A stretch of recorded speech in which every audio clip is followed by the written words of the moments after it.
Bismillahirrahmanirrahim. Elhamdülillah ve salatu ve selamu ala Resulillah.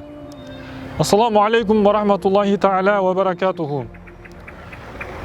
Allah Ta'alaga alkış maqtoolorgo aytıp, Peygamberibizga salavat salamdарды aytkandan keyin Assalamu alaikum ve rahmatullahi ta'ala ve berekatuhu deyiş eelerinin salamı menen sözümdü baştayman.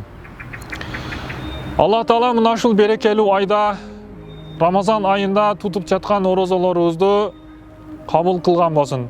Жана аткарып жаткан бардык кылып жаткан жакшы амалдарыбызды соопторун эселеп көбөйтүп кабыл кылган болсун.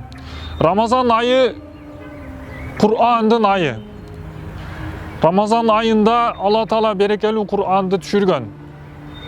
Ramazan ayı мындайча айтканда Kur'an төрөлгөн ay. Алымдарыбыз айтат.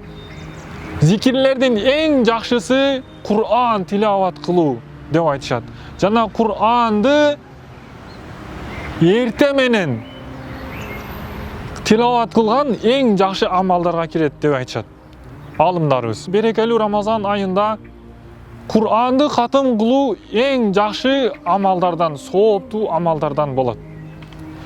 Мына ушул Рамазан айында ар бир мусулман адам өзүнө өзү сөз берип аракет кылуусу керек. Рамазан айында Kur'anды катым кылганга. Бул 30 күн орозодо эгерде Kur'anды бир жолу катым кылам десеңиз, анда ар күнү 5 убакыт намаздан кийин 4 беттен Kur'an окуп турсаңыз, бир айда бир катым кылганга жетишесиз. Эгерде Kur'anды 2 жолу катым кылам десеңиз, 5 убакыт намаздан кийин 8 беттен окуңуз. 3 жолу катым кылам десеңиз, 12 беттен окуңуз. Bir ayda Kur'an'ды 2 жолу, 3 жолу катым кылганга жетишесиз. Kur'an'ды катым кылууда жеке өзүңүз окусаңыз болот. Же болбосо достор менен окусаңыз болот. Же үй бүлөдө окусаңыз болот. Үй бүлөдө Kur'an'ды окугандын таасири өтө үй бүлөдөгү бала чакага, неберелерге болгон таасири өтө таасирдүү болот. Үй бүлөдөгү Kur'an окулган катымдын таасири өтө жогору болот.